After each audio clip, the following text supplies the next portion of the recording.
It takes so much courage from the survivors to stand up and say, I need help. Nobody is proud to be involved or be on the receiving end of domestic violence or sexual assault. Nobody asks for that.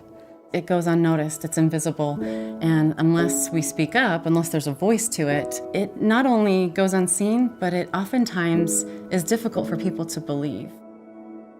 I was heavily isolated, I was ashamed, I was closed off in a lot of ways. I did not know that any women's and children's advocacy groups existed when I was in this situation. In some ways, I feel like the Dove Center reached out to me right on time, just with my unique situation, and showed support in ways that I'd never received before.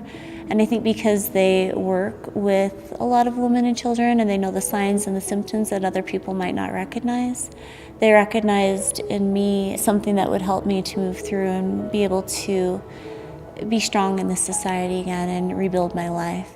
I didn't have to provide anything to them, and they were able to provide everything to me. It was everything that I needed in the moment. The best word that I could use to describe the Dove Center and what they provided for me is definitely love.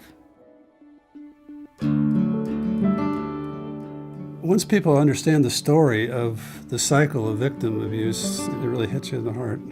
In 1994, when this thing happened, the whole idea of victims of sexual abuse was swept under the carpet just uniformly everywhere. I knew firsthand what the need was. I spoke up and said, I think we need at that time we called it a battered women's shelter, but we need a shelter for these women. Dove Center originated back in 1994 when they opened the doors to an emergency safe shelter as a refuge for women and children.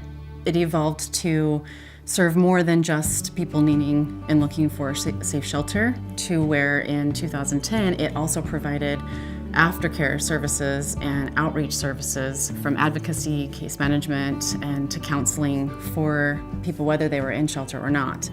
Just this past year and a half, we had an agency merger with the Aaron Kimball Memorial Foundation, a partner in our community serving domestic violence survivors with transitional housing. Everyone's level of support and desire for support looks different, and that's what we strive to provide, is a variety of different levels of support, ways it can be accessed, whether it's through a phone call or through attending a court hearing together or coming in for therapy or group. We want every survivor to be empowered to choose what their healing journey looks like. We want them to have options and a resource, so when they're ready to make choices, they have support in doing it.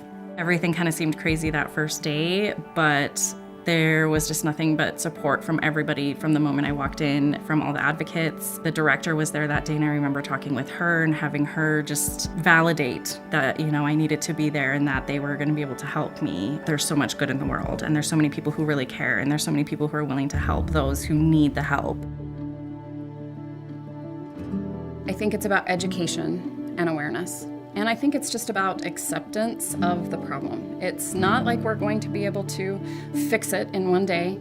And it's not that anybody wants to accept the problem as what it is, but we need to accept the fact that it's here and that you can make a difference, and that there are people that are unwilling to share their story or even ask for help because of people that are unwilling to even acknowledge the problem. So if we can't acknowledge the problem, we can't tell our stories, we can't get help for people that need it. It affects everyone. We all know someone who's either experiencing it or who has experienced it.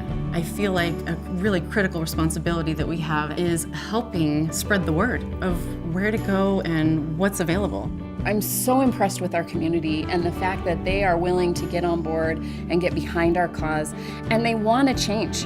We need someone who has the training and understands these issues on a much more in-depth level to coordinate all this. So Dove Center is essentially that coordinator.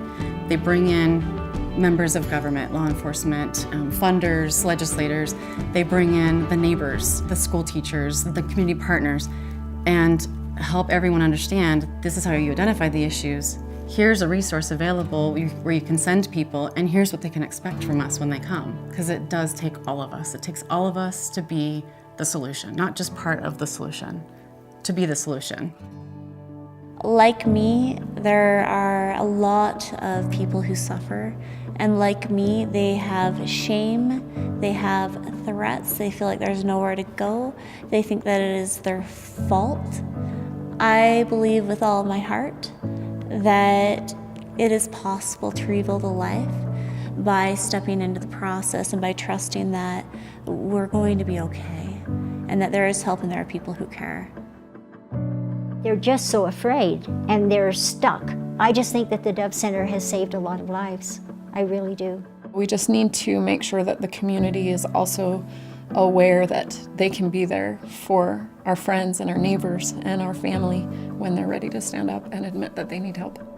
It takes so much courage for a person to break their own personal silence. And when that moment of courage happens, we want to make sure there's someone giving them a genuine listening ear so that they feel heard, that they feel supported, because that could be the turning moment for them. That's the goal, is to see sexual violence and domestic violence come to an end. And I think it's absolutely possible.